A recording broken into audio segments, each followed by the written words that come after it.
Vous étiez peut-être persuadé qu'il allait quitter nos vies définitivement. Vous aviez peut-être, cette fois-ci encore, cru dans les promesses du gouvernement. Vous vous sentiez sans doute libéré de cette contrainte qui pèse sur nos vies depuis maintenant quelques mois. Eh bien non, le pass sanitaire va connaître une nouvelle fortune, une nouvelle vie en quelque sorte, un peu comme ces vieilles voitures d'occasion qu'on retape indéfiniment, puisque le gouvernement a annoncé il y a quelques jours sa volonté de prolonger sa mise en place jusqu'à la fin du mois de juillet 2022.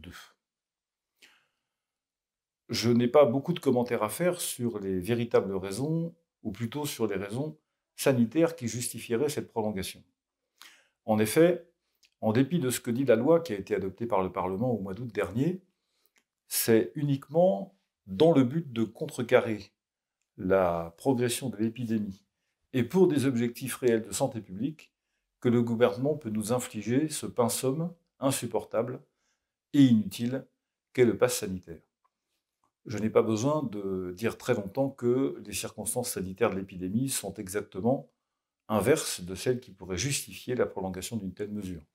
On voit très bien que, malgré le flou artistique total qui règne sur l'efficacité réelle du vaccin, de la vaccination, on voit parfaitement que, malheureusement, ou heureusement plutôt, pardon, les circonstances de l'épidémie reculent, le nombre de personnes contaminées est stable, voire en diminution. On ne voit plus beaucoup de formes graves, excepté peut-être chez certaines personnes qui sont doublement vaccinées. Autrement dit, les circonstances de cette épidémie ne justifient plus, en aucune manière, la prolongation de ce pass. Et pourtant, c'est bien ce que le gouvernement s'apprête à nous infliger. Il y a, à mon avis, un danger, et qui est sans doute la vraie raison de cette prolongation. C'est le déroulement des élections présidentielles et législatives du printemps prochain.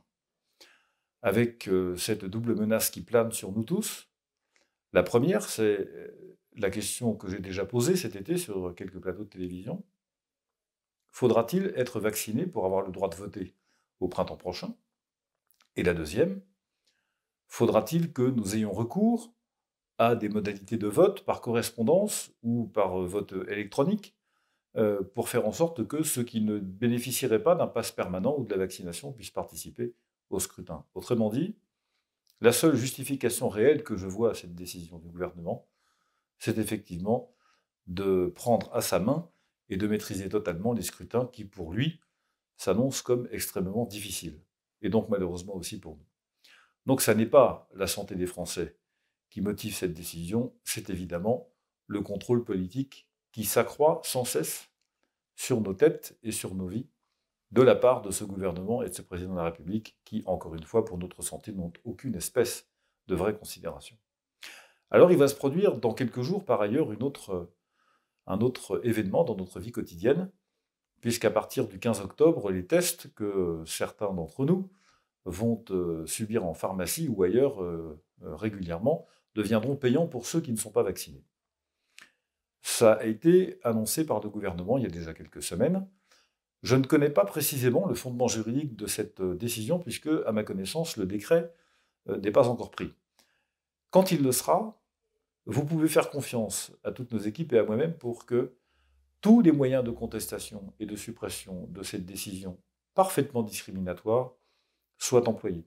Et je retournerai, autant que de besoin, nous retournerons devant les instances du Conseil d'État pour faire casser cette opération profondément discriminatoire et attentatoire à ce qui reste le principe en vigueur dans notre pays, c'est-à-dire celui de la liberté de se faire vacciner ou pas. Voilà ce que je voulais vous dire aujourd'hui à propos de ce pass. Soyons, comme d'habitude, vigilants et actifs. Pour ce qui concerne VIA et son président qui vous parle, nous sommes, nous, déterminés à faire casser, y compris par les moyens de droit, toutes les décisions qui pourraient empêcher les Français de vivre ou diviser le peuple français en plusieurs catégories, certaines respectables et pleinement sujets de leurs droits, et d'autres qui ne le seraient pas. Merci de votre attention. À vendredi prochain.